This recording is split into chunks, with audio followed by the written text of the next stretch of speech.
Welcome to Leading People with me, Gerry Murray.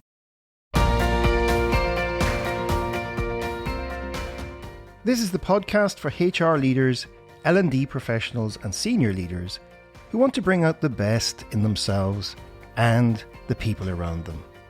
Every other week, I sit down with leading authors, researchers and practitioners for deep, honest conversations about what great leadership actually looks like in practice, and how your own mindset, behaviour and presence shape everything around you. If you want thinking that challenges you, tools you can use, and conversations worth returning to, you're in the right place. So I thought I'd test this out. So, I got a login from a company, set this all up, and then I thought wow, if I speak German, obviously it's going to sound like gibberish. I didn't want to fake an accent or a speech disability. I'm going to get this error message, right? Because I'm not going to get over the threshold and a human will be in touch with me. So I thought I'll just read the German entry in Wikipedia on psychometrics. What was surprised me, although the transcription was gibberish, I still got a 73% qualified for the role. It's pretty high. So I didn't get an error message. And I was like, oh, this really strikes me as weird. How can the tool say I'm so highly qualified if I didn't actually say anything of substance? That's this week's guest, Hilke Schellmann, Emmy award-winning investigative reporter, NYU journalism professor, and author of The Algorithm. At the moment, it feels like you can hardly turn right or left without AI coming into the conversation. For some, it's a source of optimism and possibility. And for others, it raises serious concerns about fairness, risk, and potential harm.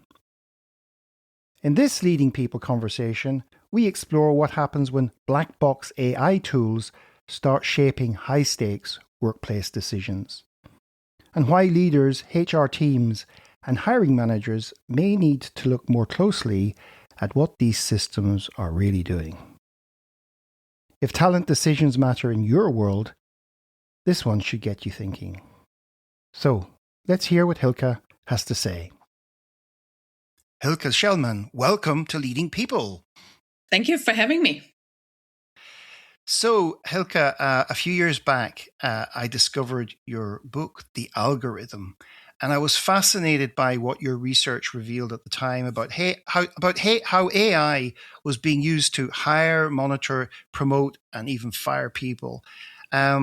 And I'm sure that listeners out there are going to be fascinated by the story behind the book and what you found out. But before we get into the book and the evolution of AI and the algorithm, please share with my listeners the journey that has led you to being an Emmy award-winning investigative reporter and an associate professor of journalism at NYU. And were there any aha or epiphany moments along the way as your career evolved? There are always sort of interesting moments, right, that change how you see your work, the trajectory of your work. Before I came to cover AI in 2017, 2018, I was already an investigative reporter, right? I looked for systemic problems in the world and to report on them. And the work has gotten me to document surrogacy when you pay a woman to have a baby for you in the United States. There are loads of problems with that. I went to Pakistan to report on an alleged gang rape and what happens in a culture that tries to silence women. That actually did get me the Emmy win. And so I was already at NYU. I had found a couple of years earlier sort of this deep satisfaction of teaching others. And actually it made me also a better reporter and a better filmmaker, which is kind of a funny thing when you actually think through why you're holding the camera. You kind of learn a lot, or why you're doing this interview this way. And then one day, I was at a conference in Washington, D.C. in late 2017. It was a conference with lawyers about consumer law, had nothing to do with AI. And I needed a ride back to the train station from the conference venue. I called myself a Lyft, which is sort of an Uber, because, I was in a different city, didn't have a car. And I got in the back seat and asked the driver how he was doing. And he said, "Oh, I'm having a weird day." And that has never happened to me, that a driver said, "Oh, I'm having a weird day." And, I'm sort of curious. And I was like, "Oh, yeah, what happened?" And he told me that he had just had a job interview with a robot. And I was like, job interview with a robot? Never heard of this. I think it turns out that this was probably a phone call with a pre-recorded voice, but to him, it felt like a robot was interviewing him. And so we chatted about that. I got his phone number because I was like, "Oh, I happen to be a reporter. I would love to look into this." And he's like, "Yeah, totally, call me up." And I went on the train, took a note, and then kind of forgot about it until a few months later. I was at an AI conference because my colleague was presenting there. And there was a session in the afternoon led by Kelly Trindle, who had just left the Equal Employment Opportunity Commission. And she was saying that she couldn't sleep at night because companies use, this in 2017, use like these basic algorithms to go through their employees' calendars to check how many hours they're at work. And she was really worried that, this could lead to unfair decision-making, especially towards caregivers, which are mainly women or people with disabilities who just have often longer times that they're not at their desk. So we started chatting, and she mentioned that there's this very big company that does these one-way video interviews, and I got really interested. Talked to the former chief data science person the next day, and I maybe understood 2% of what this man was saying, basically his name. Like, I was blown away. I'd never heard of this kind of technology being used on humans. And he suggested I come to a conference. And I went to that conference. I was just literally blown away. And I walked into the room, and they were showing how HireVue, the company is called HireVue, does these one-way video interviews with AI. And, you were seeing these like squares over people's eyes and tracking their facial expressions and inferring people's emotions underneath them. And they were talking about how they track people's intonation of their voice, the words that they say. And I was just like, maybe I was also a little bit naive at the time. I was just like, wow, I didn't know that your facial expression in a job interview are predictive of how successful you'd be at the job. I was like, who knew? Like, so interesting. So I pitched the story to the Wall Street Journal. I was an executive producer and reporter on a 10-part investigative video series at the time. And they thought it was super interesting. I, do what every investigative reporter probably does routinely. I looked in the archives, like what has been done about this. There's really nothing at the time. So I was like, either there's nothing to report here or we just don't know about it. But I was, I had been to this conference, and this is early 2018. There was already so much AI in this space. And I was like, wow, I don't think people are aware of this, how much. And in fact, like every time I've talked to people who've done one-way video interviews, they thought a human watches the video. That has changed over the years, but at the beginning, they thought for sure some human has to watch all these videos. And I was like, well, that could be true. But some companies we know for sure use this AI product. And then when I started talking to, we went to the company, we filmed there, we did all these tests. And as an investigative reporter, I do like trust but verify. So I was like, okay, this is so interesting. They do this emotion recognition and intonation of voice analysis. I'll talk to some experts who study emotions, who study this kind of these kinds of algorithm. And I was surprised when they said, there is no science here. We don't have any science, but facial expressions in a job interview infer you will be successful in the job. In fact, what this is based on is like people who are deemed successful, who have done the job interview maybe a year before, the same one, the computer model will sort of build an algorithm around what these people have in common, how, what facial expressions they have, the successful people versus the non-successful people in these job interviews. And then it will infer and compare the incoming people into that and infer if they will be successful or not. Yes, a computer can do this and probably really well. The unfortunate thing is that there is no research and no basis on doing this. Yes, we can do this technological assessment, but it doesn't mean that you are smiling. I'm sort of generalizing here, but if you're smiling when you answer, what are your strengths and weaknesses? And it happened to be that other people smiled there, that is actually, that's what makes you successful. It's just like a random statistical overlap. So that was a pretty decisive moment when I was like, wait a second, like this company is already using this on millions of Americans who have no clue what is happening. And there is like really doubtful science. So we published this 10-minute investigative video in the Wall Street Journal, and it like, I mean, I've never seen a story of mine explode like that. It was just like the most watched video on the website. It got hundreds and hundreds of shares and comments on LinkedIn. I got to know everyone on the LinkedIn news team because they picked it up, right? And they were really excited about this. Obviously, this is a place where people talk about this. So I knew this was a big deal. And so I started looking, in the research for the first video, I talked to many other companies, and I sort of had found other technologies that I was like, oh, I don't think people know that AI is being used here. And we don't know a whole lot about this because a lot of these tools are sort of black boxes, right? And like often the vendors themselves don't know exactly how the algorithms work. They sell it to the companies who then use it to make high stakes decisions. And, I think I felt like, well, this warrants a closer look. And it seems to be like no one else is around to take this closer look, so it might as well be me. So I started digging deeper, and that then eventually led to the book and all the other work that I've done around on this.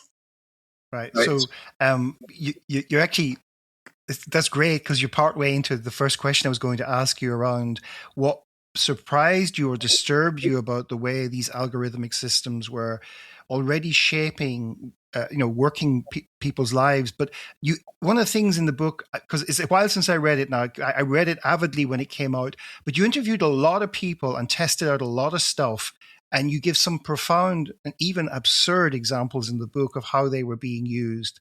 I'm thinking when you're talking about the face stuff, about the phrenology stuff that has no scientific basis, for example. Yeah. But you had situations even with the German language, didn't you? You had situations with your language and all these things. So maybe you could share a few of those stories because they're fascinating. Yeah.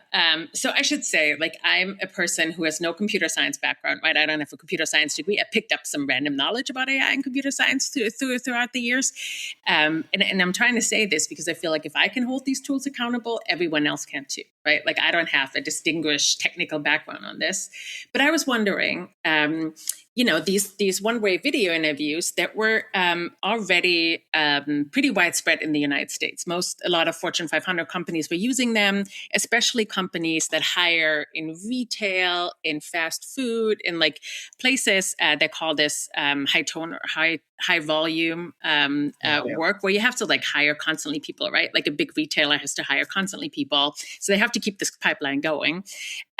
So they were using these on probably millions of Americans who didn't know about this. So, very intriguing that this is happening, and we should really look into this. So one of the things I was grappling with is like, so the tool analyzes tone of voice, the words that I use, and my facial expressions. And some tools only did the intonation of voice and words. But I did wonder, like, what is with people like me who have an accent? What is with people who have a speech disability? Because the tool doesn't actually take the recording itself. It runs it first through a transcription service, which we use all the time in our voicemail, right? It's very ubiquitous. But I wonder what is with people who have a speech disability or an accent. So I talked to the companies, and they're like, oh, yeah, these algorithms, we have it figured out. It's like totally accounted for this. And I was like, wow, I've talk to computer scientists and they think there's a problem here, but these companies have figured it out. So I asked, they're like, yeah, there's like a specific threshold you have to overcome. I don't really know what that threshold is, but if you're under a certain threshold, a human will get in touch with you because maybe you didn't speak at all, or you had an accent that the computer couldn't decipher. So I thought I'd test this out. So I got a login from a company, set this all up, and then I thought like, wow, if I speak German, obviously it's going to sound like gibberish. I didn't want to fake an accent or a speech disability. I'm going to get this error message, right? Because I'm not going to get over the threshold, and a human will be in touch with me. So I thought I'll just read the German entry in Wikipedia on psychometrics, which is sort of the science of measuring people's differences. And I actually got a transcription, which was gibberish. It makes no sense. It was like sort of weird words, right? Because, the tool obviously was programmed to, inferring on English sounds and to try to make sense of my German sounds. What surprised me, although the transcription was gibberish, I still got a 73% qualified for the role. It's pretty high. So I didn't get an error message. And I was like, oh, this really strikes me as weird. Like, how can the tool say I'm so highly qualified if I didn't actually say anything of substance? That is worrisome. I did this with my other graduate students who spoke different languages at the time. They also had similar results. We did this all different ways. We did it with silence. That actually did trigger an error message. I also one time said just, I love teamwork 50,000 times. I also got a very high score, even though I did not say nothing else, but I love teamwork.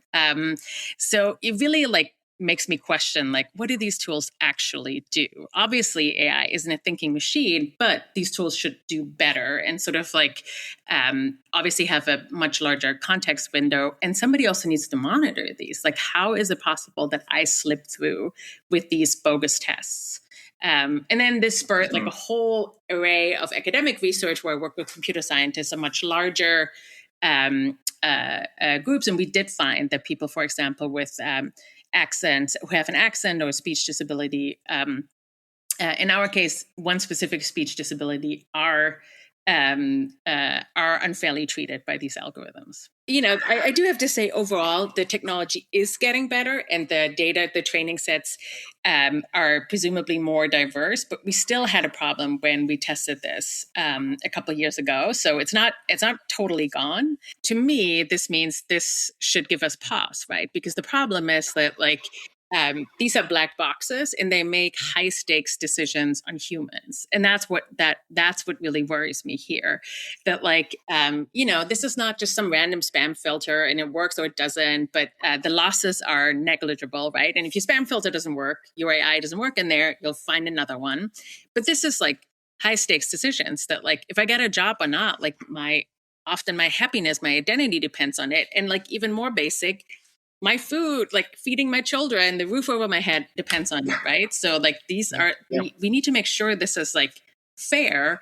And I'm not convinced that all of these tools that are out there in the market make fair decisions. And based on the research that I've done, we found out that they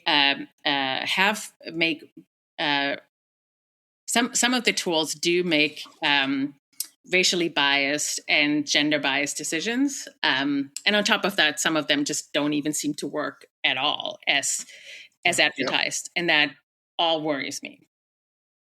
We'll be right back after this short break. If you're finding value in this conversation, please subscribe wherever you listen to your podcasts. And perhaps share this episode with a colleague who'd find it useful. Word of mouth is how good podcasts grow. And if you'd like to be part of the conversation beyond the podcast, I'd love to have you in the Leading People community, a growing group of HR leaders, L&D professionals, and experienced leaders who gather regularly for live sessions, discussions, and the kind of thinking you've been hearing today. You'll find the details in the show notes. So, one of the things that if I'm correct in remembering, there was a lady, a software person who had applied and was really super qualified and applied. And one was that the lady where she hadn't got an interest in, was it baseball or something on her curriculum vitae or a resume, or was that a different story? This was something that was. But I can talk about that. There was someone I found, and we gave her the name Sally because she was really afraid that she's going to face repercussions when she speaks about big employers that didn't give her the benefit of the doubt. What was interesting with her was that she's a military veteran. She had been she had been deployed a couple times in war zones. She's African American. She's a woman. And she had 2 degrees in computer science, a bachelor and a newly minted master's degree. So, I mean, you sort of felt people would bend over backwards to hire this woman into their developer team. And what was interesting, she was very thorough. She had an Excel sheet, which she shared with me with like all of the applications and tracked it. And she never got any traction applying. She only got traction and got interviews and job offers when she personally reached out to people on LinkedIn. She found out who's the recruiter. She sent them her resume. She told them a little bit about her story. And I think, it's never 100% clear what happened in every individual case, because I don't have any access to the algorithm that makes these decisions on people. Sadly, the vendors themselves often don't know this, and the employers who use these tools often don't also know actually how decisions are made, and that saddens me. But so we can't say 100% what happened. But like she sort of speculated that she's a bit older than others, so she doesn't fit the normal trajectory, right? Because she was first in the military, she was deployed, she was older, she's African American, she's from the Bronx, she's female, doesn't fit the typical bill. So she was wondering, did I fall out some sort of matrix that was established by the AI? And I think what's interesting is that we found when I talked to other researchers who have actually queried C-suite leadership in companies where people use AI tools, and almost 90% said that, yes, they use AI tools, and they know that qualified candidates are being rejected by the tools. So almost 90% of C-suite leaders know that the tools don't work as advertised. Still, I think so many HR departments are absolutely overwhelmed with the amount of applications they get, and there is an even bigger push to use technology, even though everyone sort of in the industry agrees that there is a real problem with these tools. So I can't say for sure what happened in her case, but I can say for sure that that even C-suite leadership are dubious about how good their own tools are. And I think what I found out additionally when I talked to a lot of employment lawyers and sort of adjacent people who sometimes get, when a vendor talks to an employer, sometimes they bring in outside counsel to look at the tools. And that what I found out when I talked to people, that some keywords are more than suspicious that are being used. In one case, it was like the word Thomas that was, get you more points. And in another instance, it was when you had the word softball on your resume, you got fewer points. And if you had the word baseball on your resume, you got more points. And in the United States, like mostly women play softball and men play baseball. So this is probably gender discrimination that is happening, right? In another case, the tool used African American or Africa as one of the words. So you see sort of like, and I think that the tool probably in the background did what it does all the time. It looks for statistical inferences. So if you train it, like a lot of companies don't want to just use the job description and like the keywords in the job description and see if it's on the resume, which is sort of what a lot of tools do. They want to be a little bit more, want their secret sauce, like what, the people that we have here, like what do they have? What do they secretly have in common? That's the new people that we want as applicants. And I think, they often give the AI tool like a pile of resumes of people who are currently in the company and are deemed successful. Obviously, another questionable criteria, but we'll go with it. And the tool does what it does best. It does a statistical analysis. So maybe, I don't know, you had a lot of Thomases in your company, and statistically that is relevant, right? Like you had a lot of people that had the word baseball on their resume, and none of these jobs were for a baseball or softball trainer, right? They were just run-of-the-mill jobs. So your hobbies, who you are, your name, your racial identity, none of that should actually be taken into consideration, right? Because we know from the past that that is really problematic when we do that, because we as humans have a lot of human bias. So we shouldn't put that into the machine. And we really shouldn't leave the machine running unsupervised. And only if you bring in lawyers from the outside, right? Neither the vendors nor the companies caught this. They only caught this when they brought in outside legal help. So that should have process too. That like this seems to be routinely built in. And I talked to a couple lawyers who said, yep, we found a problem in every tool. Others said like, we found a problem in every fourth tool.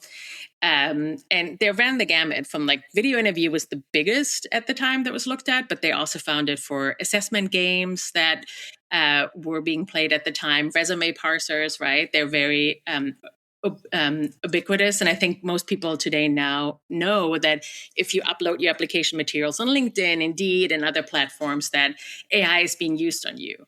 That was not the case in 2018, but probably most people are aware. But how it's being used, we know very little about that. And at the beginning of this conversation, you talked about your early days in investigative journalism, looking at systemic problems. And when I'm listening to what you're talking about here, is I'm hearing this kind of linear technical solution.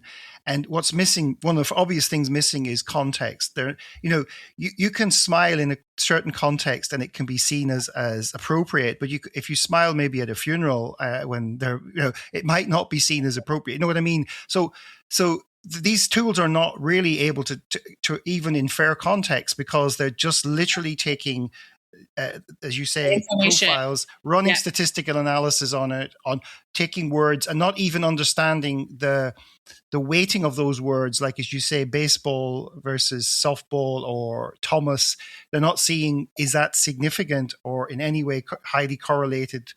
Well, I suppose there's a correlation because that's what they're inferring. But so tell me a little bit about tell me about the systemic aspect of this then. I mean, did you go there with people like going, okay, guys, but this thing is busy hammering away here, but what about the bigger picture and how so because one of the challenges you have is when you're filtering, you see, you're not screening people into the recruitment program, you're screening them out.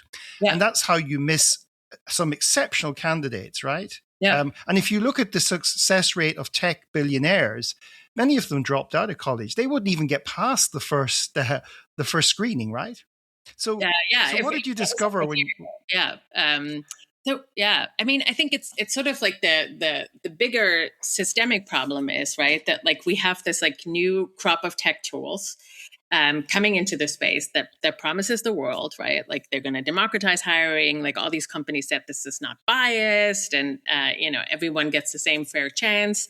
It sounds really great, but when you start looking under the hood, you find problem after problem after problem. And I think that's part of the systemic problem here, is that like the vendors come into the field and no one wants to talk about this. Like if there's a problem, right? Like the vendors don't want to talk about that, maybe an employer dropped them because they found out there's racial bias in the tool.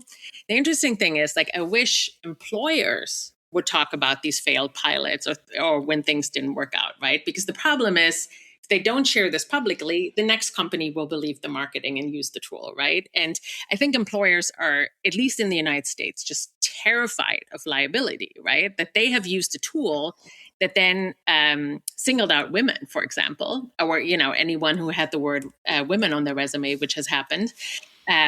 So they feel like, whoa, we're going to have $1 million, probably multi-billion-dollar lawsuit at our hand. And the job applicants, which are the third stakeholders in this triad, they have no clue why they're being filtered out, right? And they can't, like, it's even really hard to bring forward a case because you kind of have to show wrongdoing. And I mean, you were rejected, and every judge says, well, hundreds of people are rejected, right? I think that's also why this works so well, because we are sort of, as an applicant, we know we're going to get rejected from so many jobs, right? That is routinely happened to anyone.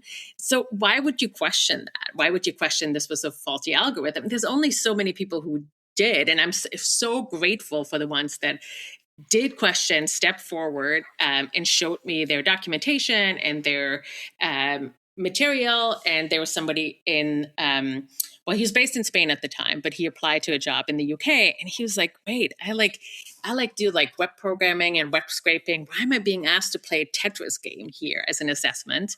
And he documented everything and did screenshots and shared that with me. And he actually, and he got a pretty immediate rejection. And he was like, wait a second, it's a bank holiday in the UK. Like, I only did this yesterday. Like, how on earth am I getting a rejection so quickly? This cannot be, like, this must be an automated decision. And so he used the GDPR, or the UK has sort of a similar private data protection law, a UK-based one. And he got the company to reveal like how he was assessed. And it was like an incredible data trove. And in fact, there was an independent office in the UK that adjudicated his case, and there was a settlement with the company, and they promised not to use this anymore, and not disclose that they're using AI, I should say. So like those are like really interesting cases, but it's like 1 in a million people who sort of question what is happening to them, right? And then also know the applicable laws to get more information. So we know very little, and I think that's part of the systemic issue. There's no regulatory agency in the world that looks at these tools before they go to market, right? And I think a lot of companies that go buy these tools, they assume that like somebody must have looked at this, right? Like this must be real because it's a tool that you can buy and it costs hundreds of thousands of dollars. But in reality, yes, we have laws that guide employment and hiring, that it has to be fair. But if no one looks, it doesn't mean that the tools are fair. And we don't see a lot of regulatory appetite to force companies to open this up to government agencies. Although I would argue some of them could ask for that, but they don't. And you do remind me when you mentioned GDPR and oversight. There is a directive at the EU level now. I've come across it a year or two ago. I think it came into effect, was it last year? But I think all it does is it just says there has to be human oversight. And like many of these things, that could be as woolly as they get, right? Because you could say, well, I looked at it, or we did a random check on resumes and CVs, and basically we think the tool's doing okay. Yeah, I think what we have now, I mean, we do have like very different regulatory like philosophies in the United States, right? And in Europe. And I do think that like if there's any regulatory changes and that maybe a more aggressive stance comes from the EU usually. And what we see in the EU AI Act, we do see that, for example, their motion recognition software is outlawed in most cases. I think there's like very narrow policing cases that may get an exception, but the bar is pretty high for that. So basically, that should eradicate that problem in hiring. And in fact, there has been a lot of public pressure in the years before, and a lot of vendors have abandoned it because there really is no science here. And I think they really folded under public pressure here. But I think, and I was really heartened to see that in the EU AI Act, for one of the first acts, it actually puts hiring and work as a high stakes place, because usually that gets forgotten. People think a lot about policing and like unfair algorithms in that space and in sentencing, and that's all very important, right? Social benefits, but not many people think about hiring. But there is sort of like, what is the implementation going to look like, right? How are we checking that these algorithms are fair? That's really not resolved yet.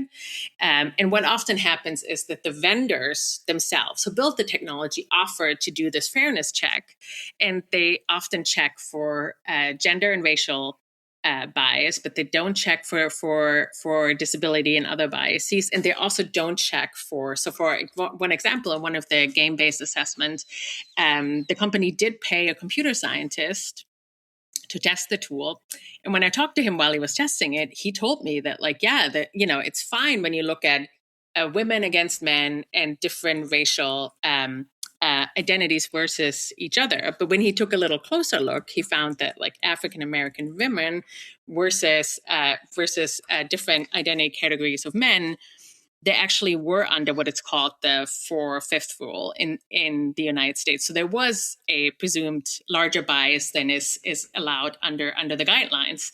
Then the company pressured him to not put that in the final report, so no one knew about it. But like, we just don't look, and the vendors have no incentive to look deeper here, and that's another colossal problem. It's all in this black box of algorithms that the information gets lost, and that is really, really worrisome.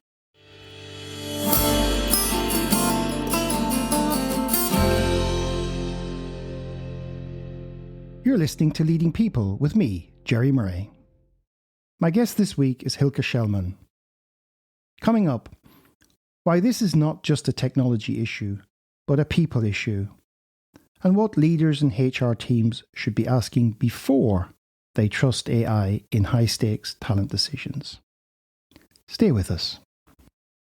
Yeah, and you've reminded me that on the back cover of the book, you even call this a civil rights issue.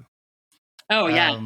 Yes, because, and as you say, I suppose people just accept that you get rejected. I mean, I have daughters in their 20s, and when they graduated university, it was just like banging off applications and getting no response. Now, I suppose the clever thing about the AI is it will respond to you because it doesn't require a human being. It'll invent some sort of, it'll select an answer from a group of 3 or 4 and maybe say to you, we're not processing you any further so they will get a response. But there's a sort of acceptance that this is the way life is, right? And you're just going to bang out as many resumes and CVs as you can. And at some point, you're going to get some progress. You will get lucky. Somebody will pick it up, and maybe some will at one point, right? And I think there's also a difference. Like most very large companies use these tools, right? Because they're inundated. Like, is a small nonprofit with 3 employees that hires a new employee every 2 years, are they really going to use these tools? Probably not, right? No. Like, so who knows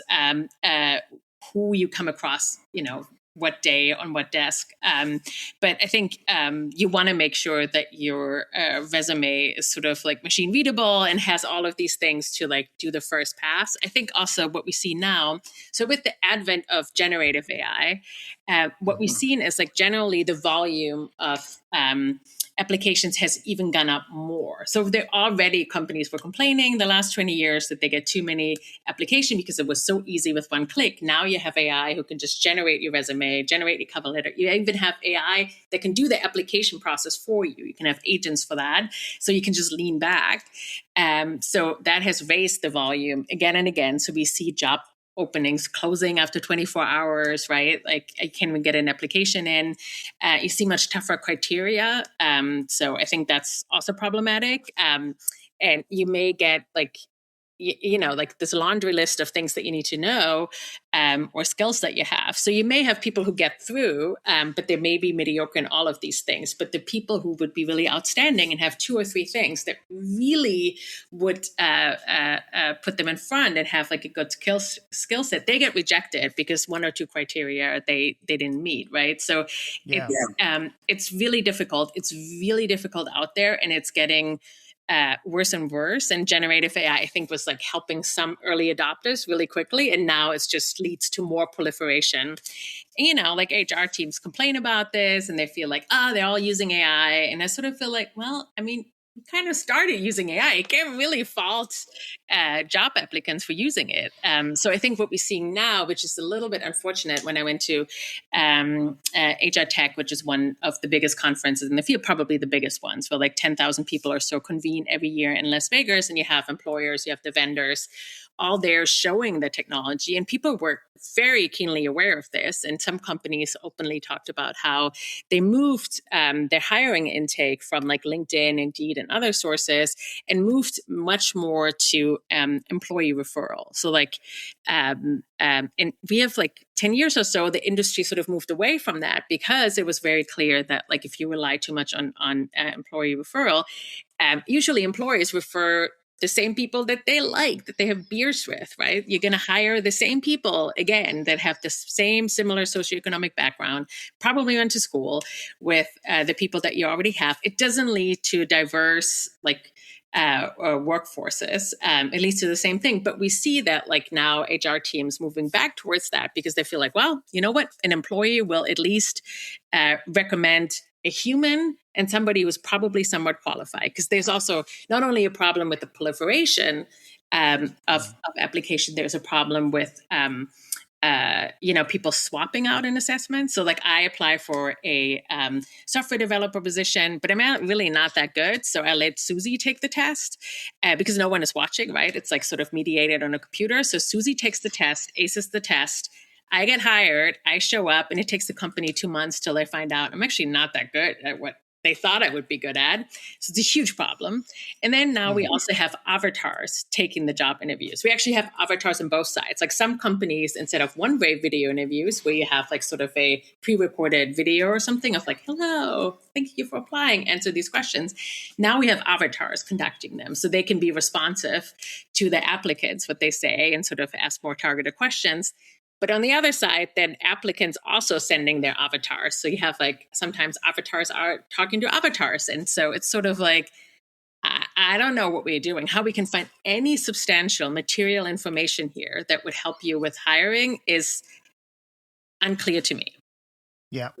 Andrew Palmer, the economist, on his Boss Class podcast in the last series, he actually tested this out, and he got an AI generative to send the applications. He told them the type of job he was looking for, and he said what you just said, it became absurd, because he said he was applying for things and getting rejected for things he didn't even show any interest in, because his AI thought he might be interested in these things, etc.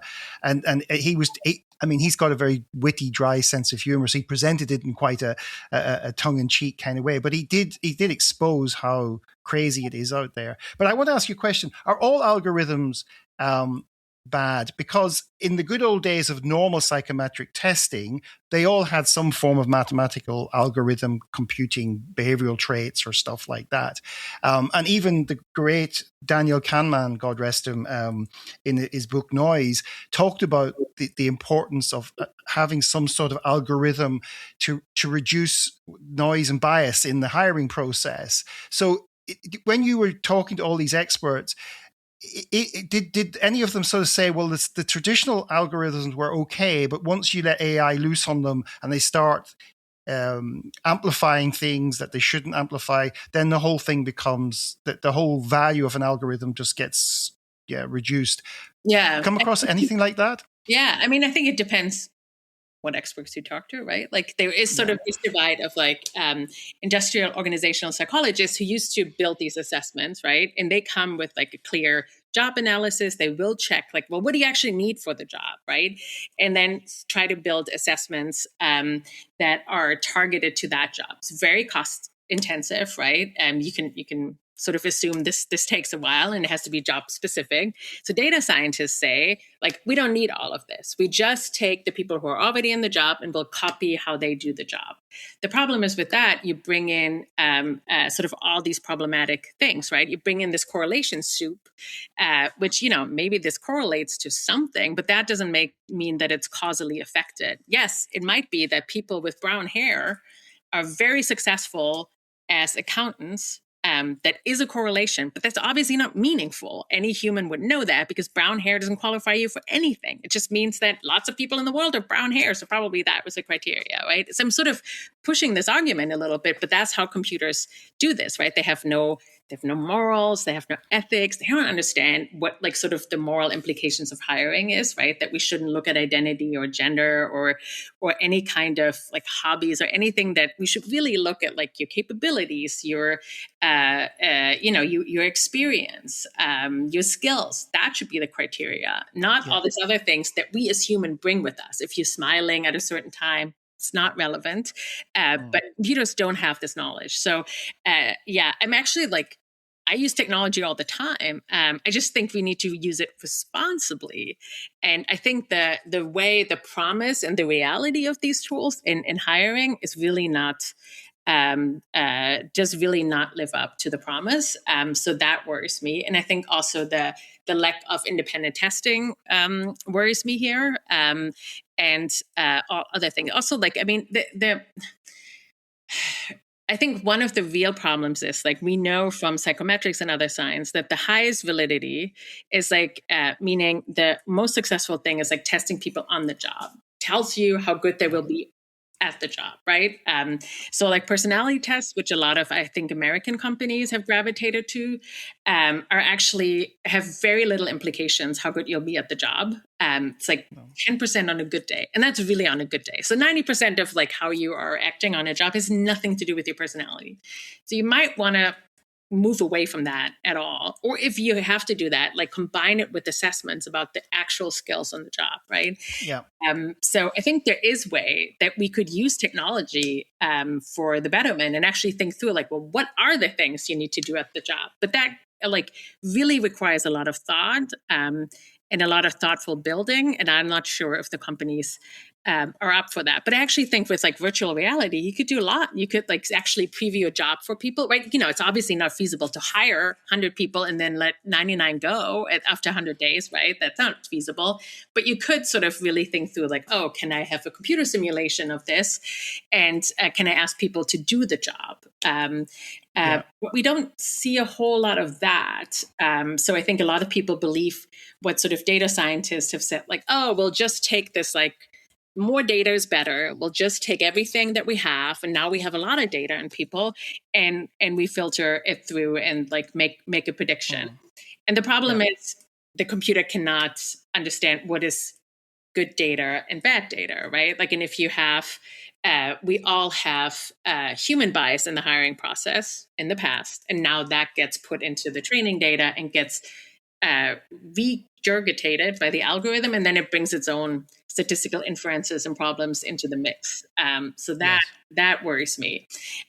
So I use AI all the time. I just think when we use it for high stakes human decision making, we have to do better. And there is also a question, for example, like if you have a disability, like how on earth can like a person, and disabilities show up differently for everyone, right? Maybe you have somebody who has an autism diagnosis in the training data, but then you interview the next person who also has an autism diagnosis, but their autism may show up very differently. So how on earth can that be part of a statistical inference? That is really, I really do not understand how we can account for people with disabilities and say this is a fair hiring process.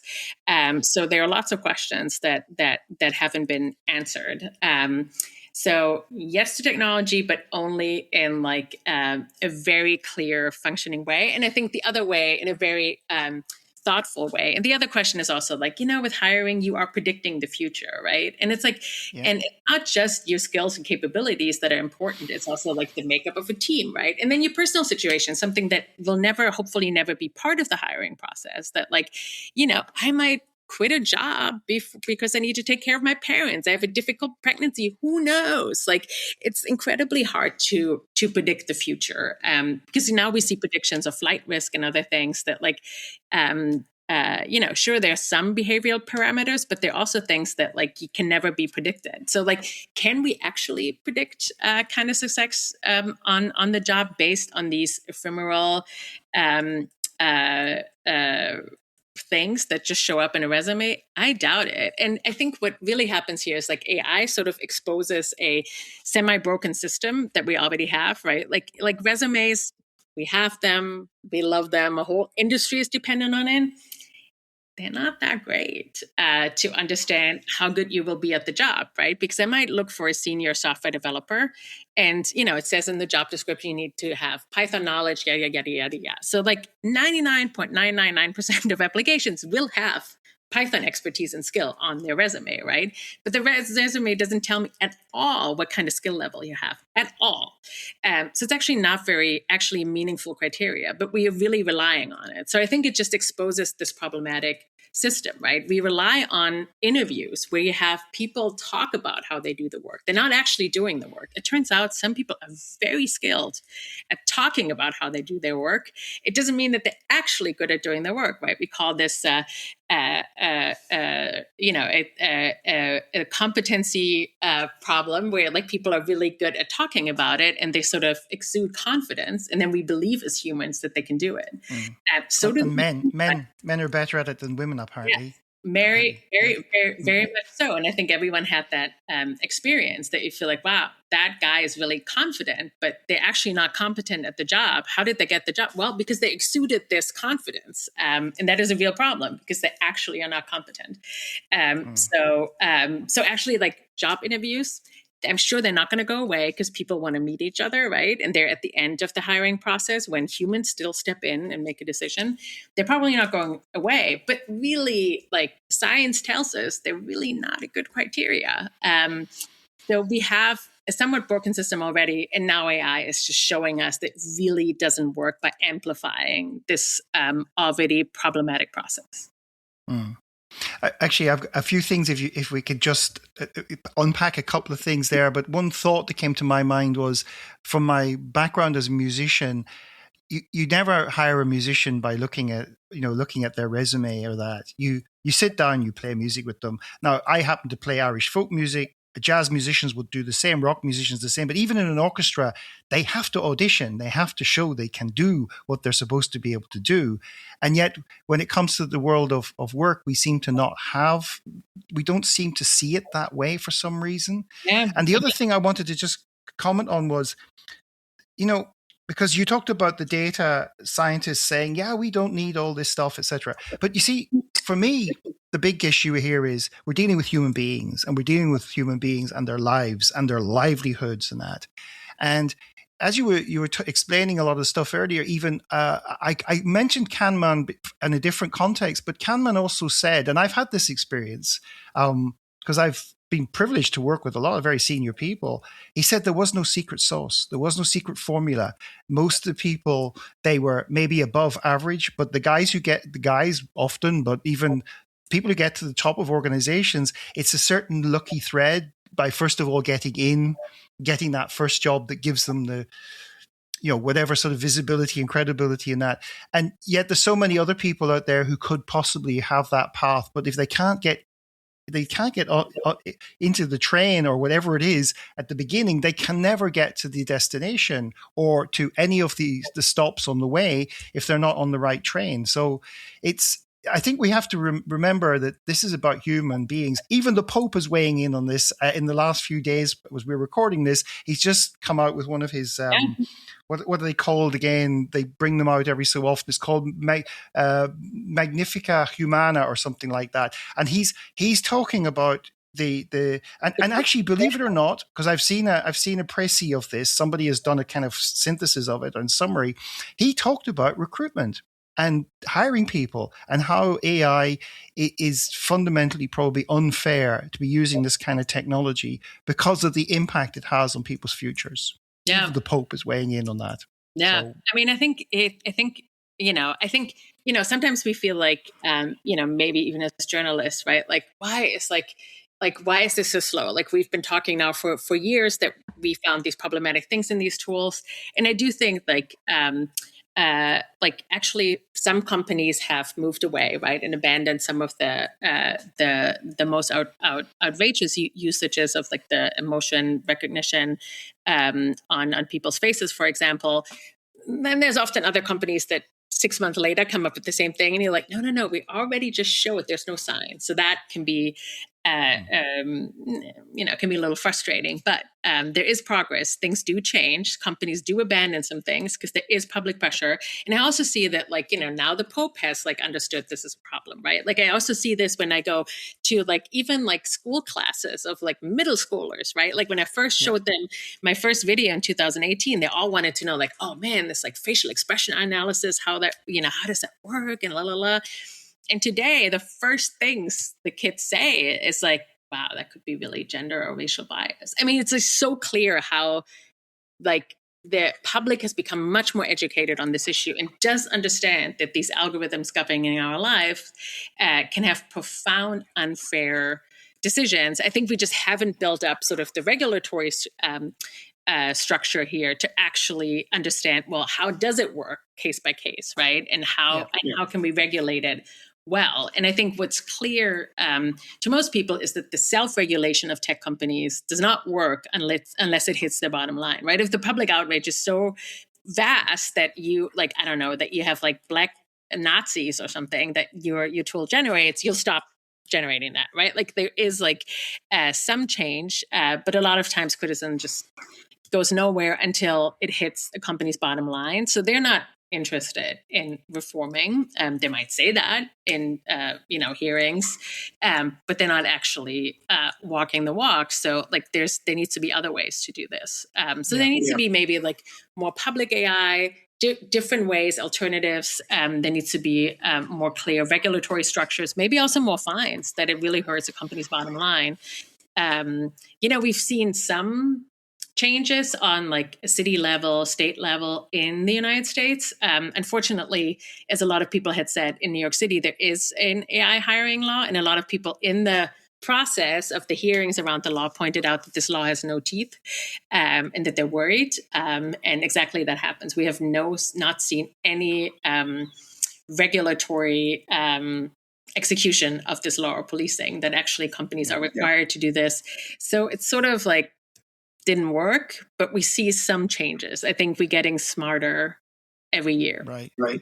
And something I suppose we have to acknowledge is that, I mean, HR people I work with a lot of HR people, they're stretched. They're really stressed and stretched by the amount of stuff.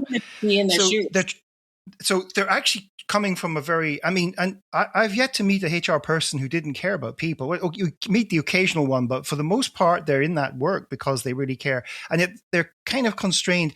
So if you were advising a leader or HR director or some people managers today, what sort of questions should they be asking before they start trusting any of these systems, like an AI system, to make or even influence people decisions? Because these are expensive decisions. You know, it's always funny. I always think how a finance director and these guys, as you said, the 90% of the C-suite can say, yeah, we kind of know it doesn't work that well, etc. But a finance director would never go out and buy a company or merge without due diligence of the highest order. And yet you could be putting some of these people into roles where they can do serious damage to your business by being incompetent, for example. So if you were advising somebody out there who's in a position to make decisions about this, what sorts of things would you say they should be looking into or asking before they just go out there and buy this stuff? Yeah. I mean, I think never give in to the hype, right? We often see, and, I think we see this now as well, like the CEOs would be like,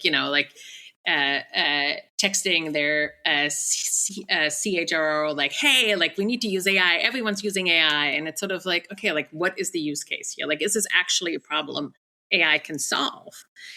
Or are we just putting something that we can't solve to an AI tool that also can't solve it? And now we have like an objective algorithm. And I think for some companies, the efficiency and the labor savings that these tools bring them is what drives this decision, because HR departments usually don't bring in money.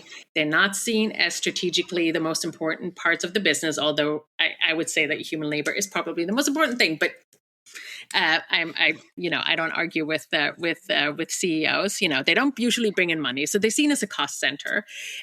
So I think they're kind of at like a little bit of a disadvantage here, right? But then I would like bring some expertise in-house. Do not believe what the vendors tell you, because they will tell you the moon that these tools like democratize hiring, they're fair for everyone.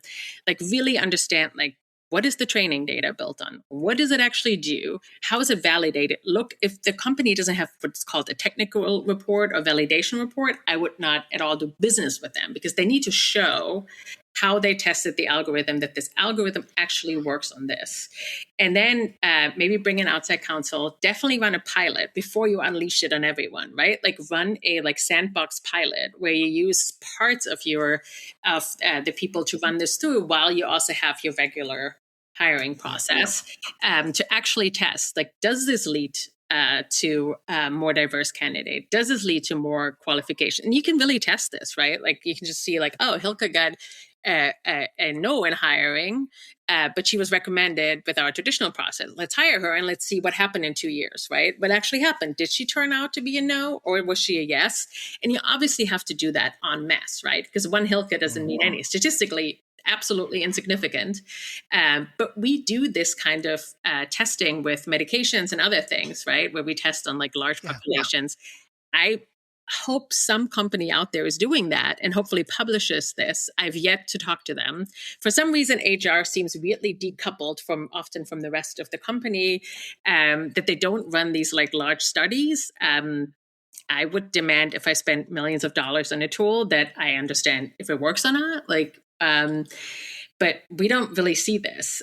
Maybe also because things change in HR departments. People aren't in the same job for 5 years or so that they could actually run this kind of study, right? There are all kinds of different things that influence this. But those are the questions I would bring like either hire outside counsel or you also need to monitor once algorithms are deployed. So you really should have some sort of in-house expertise, and don't leave it to the vendors that have built the technology, because that's obviously a conflict of interest if they have to audit their own algorithms. I mean, I'm shocked they don't find anything problematic. We had a whole worldwide recession, right, around the housing crisis, where companies were paid to rate mortgages by the people who originated their mortgages, and they were all rated AAA. It's a conflict of interest. So we know where that goes. So I wouldn't recommend that. Okay. So coming to the end of our conversation, I think we could talk for hours about this topic. It's fantastic. But so fascinating. Yeah. If my listeners could take away just one big idea or one big takeaway, what would that be? I think, really, I think I have different takeaways for different stakeholders, specifically for people who work in companies. Like, I wouldn't trust anything a vendor says. I would always trust but verify. And I urge everyone to verify and then share that knowledge. Please, please, please find a way to share that knowledge so that the next company doesn't do the same mistake, right? And then for job applicants, I want to be very clear that don't give up. It's not you. It's probably the algorithm. There's sort of different ways to mitigate it, right? Like, make sure your resume is machine readable, and but really think through okay, who do I know at different companies? Can I do more networking? Because it is a numbers game, but you can influence this a little bit. But everyone is suffering right now. Everyone is sending out hundreds, if not thousands, of applications. Everyone feels the strain and the hardship. So it's not you. It's probably this algorithmic system that we built, and it sucks. Yeah. And one thing you mentioned earlier about going to this idea of recommending people, I've had this experience even just working as a consultant and running a small business. Your friends won't recommend you unless they don't take the risk for their own reputation unless they really believe in you. So it can have a very, very high probably reliability when you get a recommendation. And by the way, listeners, if you are interested in the whole job market stuff, Hilke has loads of stuff out there. You can find her on YouTube doing interviews about how to actually approach the application process and that. We just don't have time for it today. I'll put some links in the show notes, but how should people reach out if they want to strike up a conversation with you or get your advice? Where's the best place? LinkedIn or your website? What do you recommend? Sorry? My website is fine too, but LinkedIn is probably the best place. And there's only one Hilke Schellmann on this earth, so you'll find me. There's also, my email address is also on NYU's website.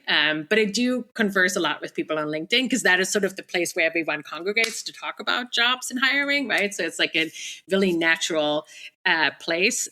So that's probably the easiest way. And I'm happy to help people with resources. I have to, sometimes people ask me, what should I do if I'm being asked in a job interview that I was laid off? And I want to say, I'm not a recruiter or career coach, right? I've sort of investigated systematically what goes on. So I can tell you in general, here's what works with your resume and to make it through this algorithmically driven world. I'm sadly not a career coach. Okay. So the one and only Hilke Schellmann, thanks for sharing. That is a gift of having a very unique name. Yeah, I'd just like to thank you on behalf of myself and my listeners here for sharing your insights, your tips, and your wisdom with us all here today. Oh yeah, thank you for having me. I love having these conversations. Obviously, these algorithms are a passion of mine. I'm not letting them go quite yet. Yeah, I sense that. And that's it for this episode of Leading People. If you're new here and enjoyed today's conversation, I'd love it if you subscribed. It's the best way to make sure you never miss an episode. And if you're a regular listener, the best recommendation is always a personal one. So, if this episode made an impact on you, please share it with a friend or colleague. It might just be the best thing they listen to this week. Until next time.